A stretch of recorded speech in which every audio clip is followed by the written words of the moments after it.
Sebagai anak jati Pulau Pinang ni, merangkak anak-anak hantu sekali-sekali alam ni, kami kalau kata nak beli kek, kami mati akal lah. Tak tahu nak buat apa lah. Bila kata ada bini, senang semua menjadi. Cik, Ain nak beli kek. Mana kalau nak beli kek, Nana tak tahu kedai link. Satu kedai ni Nana tahu. Dekat Perda, nama dia Damiral Bread. Damir ger. Bukan Damiral Bread. Ongge. Bukan. Damiong ger. Bukan. Yang ni yang digembar-gemburkan ni dia. Dekat Perda ni Damiral Bread. Apa tu menari depan ni? Jomlah pergi beli kek. Ain nak kek. Menurut sumber-sumber yang boleh dipercayai, Damiral Bread Ain dia buat gila. Dengan harga kek RM25 saja. Kalau macam ni kau kata satu kek, 10 kek you nak beli pun tak ada masalah. Dia terdiri daripada sponge cake iaitu kek coklat, vanila ataupun buttercream dengan saiz 8 inci iaitu saiz medium. Anda mendapati kek-kek desain terkini yang sangat-sangat trendy dan sangat cantik. Contohnya you nak tulis kat atas happy birthday ke, happy nak arwah awal ke, itu semua free of charge. Dekat Damiral Bread juga abang boleh custom abang punya kek. Apa nak buat besar mana ke, apa nak buat kecil mana, apa yang suka. Dia punya harga pun serendah RM100 sahaja untuk kita nak buat kek custom kat sini. And apa nak tahu tak, kami punya kek bertunang buat kat mana? Tak payah teka. Memang dekat Damiral Bread. Nak tahu ke sebab apa? Sebab dia punya kek dia halal, Muslim own, dan dia punya owner dia dengar kata khatam Quran daripada Raja Satu. Dia nampak macam kedai Chinese kan, tapi sini sebenarnya Muslim own tau. Memang kedai orang Melayu kita yang buat. Yang ni pula dia beri nama kek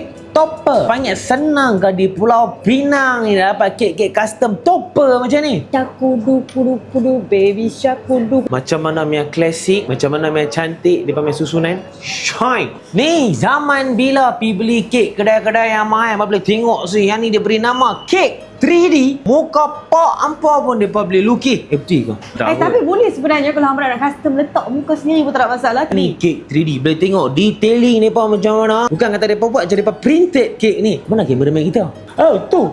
Hey, dengar sini. Bukan kata tu saja. Contoh kalau hampa kata hampa nak beli kek untuk kenduri kendara, saudara mara, kawan-kawan. Tahlil. Dengan 72 pieces dengan berharga RM88. Macam-macam yang flavor, macam-macam yang color pun ada. Boleh tengok sendiri. Susunan dia macam mana, presentation dia tu macam.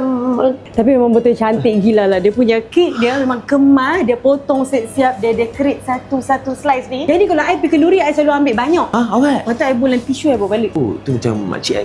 I makcik kau? Damiral Bread ni dikenali dengan dia punya apa tau? Dia punya pastry. Kuih-kuih dia punya sampel dengan roti-roti dia dengan krepek-krepek dia punya sampel. Orang kata dekat sini one stop center. Ini roti favourite I lah. Roti ni balik cicau dengan teh. Oh, sedap tau. Yang ni sebagai contoh kek mur-mur tu dengan berharga RM25 saja. Tapi yang ni edisi untuk Hari Ibu. Baiklah sedikit dua kata yang mana anak-anak yang nak beli kek untuk mak mereka.